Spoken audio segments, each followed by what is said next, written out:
Hey team, one of the common questions I get too with this channel and as well as on RunDreamAchieve since 2011 is how to run a fast half marathon.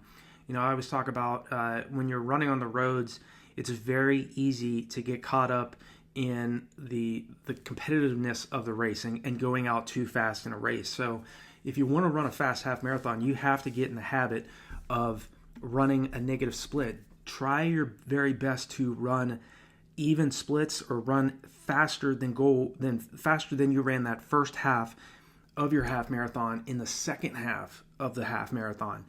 And because again, you don't want to go too anaerobic too early in the race and pay for it when it counts most. You know, it feels much better to go out a little bit more conservative and to start picking up the pace in the second after you get past 6.5 miles and you start passing runners.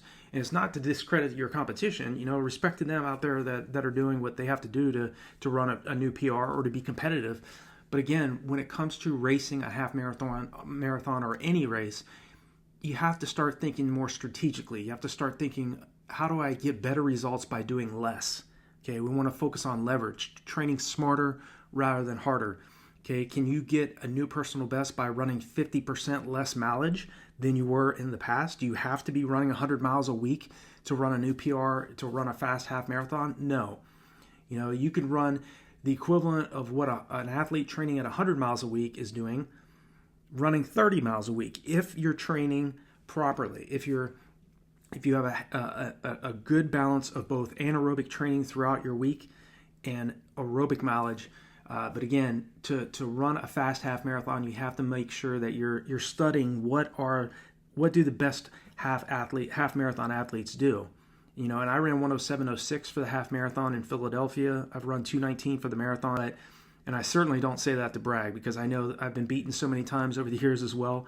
And 1:07:06 for a half and 2:19 for a marathon is it's competitive, but there are certainly other athletes around the world that can run much faster than that. But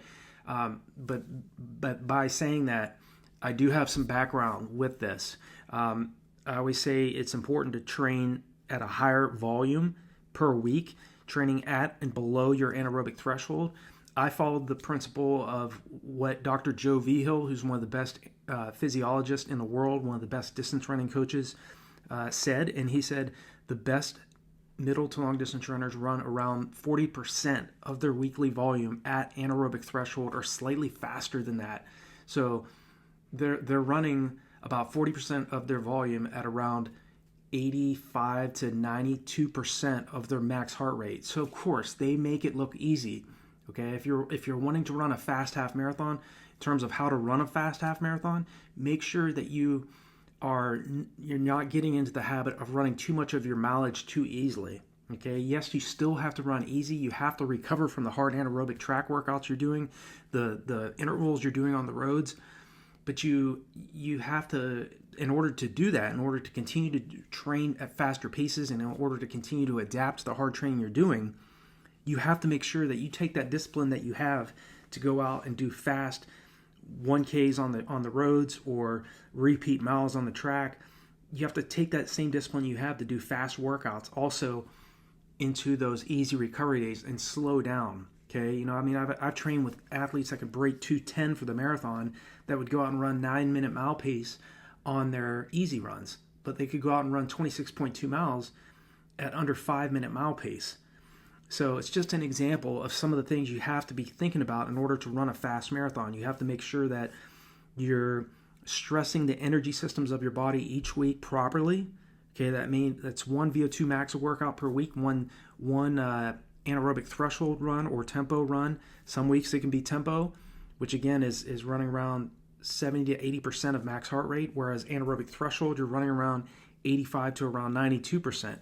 Anaerobic threshold efforts are slightly faster than tempo efforts. But if you're doing a healthy mix of both tempo and aerobic threshold training, hill repetitions every other week, getting beyond just running easy and relaxed during your long runs. I always talk about the importance of running faster long runs. And I'm not saying the entire long run needs to be fast, but you have to get beyond running easy, slow mileage. All it's going to make you, and this is the best quote I heard from Sebastian Coe, who is the former world record holder for 800 meters. He says, if you continue to focus on running easy, relaxed running, you're just going to be a superior long, slow distance runner. And most of you, not all of you, but most of you that watch these videos on my channel, most of you have specific race times that you're going for.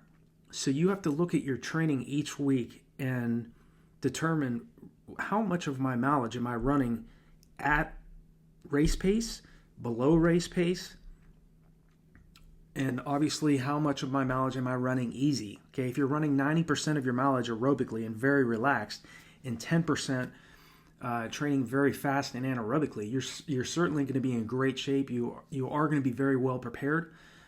But how much time are you trying to chop off of your current best? Okay, if you're a 4-hour marathoner and you're wanting to break 3 hours, you're going to have to make some drastic changes in your training in order to take an hour off of your time.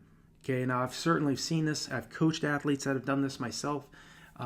So certainly you can take an hour off of a marathon time.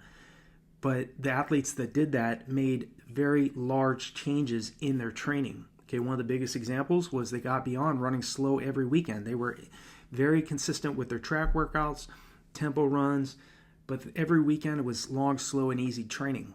So alternate it, always important. Alternate your one weekend you do a faster, very paced long run where you're sprinkling in some sprinting in that long run. You're running at anaerobic threshold effort. You're running at VO2 max effort, i.e. sprinting or paces close to that.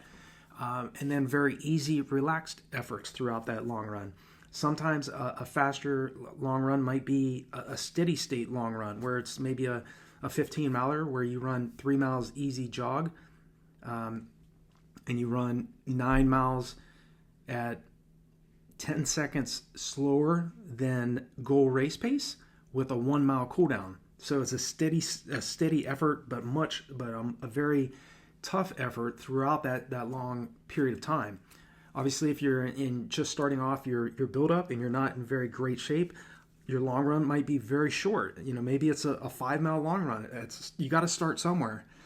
But in order to run a fast marathon, you have to think, am I going to get better results by doing a 24-week build-up, or am I going to get better results by doing a 8 to 12-week build-up? In my opinion, and what's worked best for me that helped me get down to almost breaking an hour and 7 minutes was a longer build-up. I have long training plans on RunDreamAchieve.com specifically for that reason. Obviously I do have training plans that are 8 weeks, 12, 16, 20, and out to 24 weeks, even for the half marathon.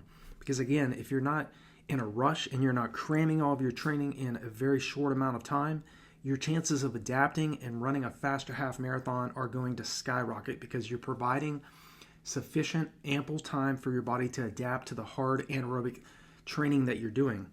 So in order to improve, as I started off saying, run a negative split, focus on your energy expenditure in the race, and don't go too anaerobic too early. Focus on staying as relaxed as you can, even under pressure. Okay, this is the best middle to long distance runners. They practice this consistently. And for me, what helped me the most too is I was always keeping this aspect of training in mind that helped me. Even the morning of the 2007 California International Marathon where I ran my 2:19:35 at, I was totally relaxed at the start of the race. I had done my homework and training. I was very confident going into that race. Take confidence in the hard work that you're doing, okay? Again, focus on very fast, explosive type activities in training at least once or twice per week, whether that's in you're doing repeat 400s on the track, 16 400s, or you're doing 2 to 3 2-mile repetitions on the track, or you're doing 6 1-mile repetitions on the track, or very fast efforts where you're running down towards your 3K to 5K pace. Maybe it's repeat 200s, repeat 600s, repeat 400s, where again you're spending some time running at paces that you're simply not going to be able to hold throughout the whole half marathon. But because you're training at very fast intensities like that, it's going to help you not only improve your body's lactate tolerance, and you're going to be able to sustain your goal race pace for a longer period of time. You're going to improve your body's your ability to maintain your form and not break down so early in the race. You're going to improve your running economy. You're going to run more efficiently. all these things matter, and I talk about the importance of hydrating well and practicing drinking more fluids in your long runs, coupled with even taking some gels, every other week, and see how your stomach feels.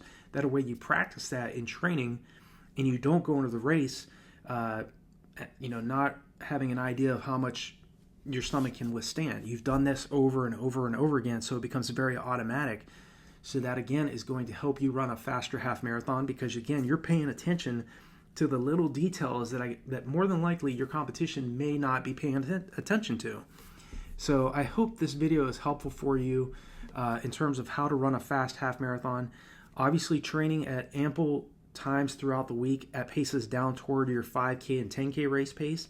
You want to get very well accustomed to training at paces that you're not going to be able to hold for a half marathon. Okay, you want to get that half marathon goal race pace to feel easier and more sustainable in the race. And the only way to do that is to spend a higher percentage of your weekly volume running at faster paces, coupled with jogging and making sure that you're hydrating well, you're paying attention to your nutrition, your sleep throughout the week so that you can continue to get faster and faster over a longer period of time. So I hope this video is helpful for you. Leave me a comment below if you have any questions. I will definitely reach back out to you and respond. And if you're ready to take your racing to the next level, then definitely check out RunDreamAchieve.com or the resources below these videos. They're definitely there to help you and help you gain that leverage. And again, really focusing on training at a smarter rather than harder. Okay, the hardest working athletes don't always get the best results.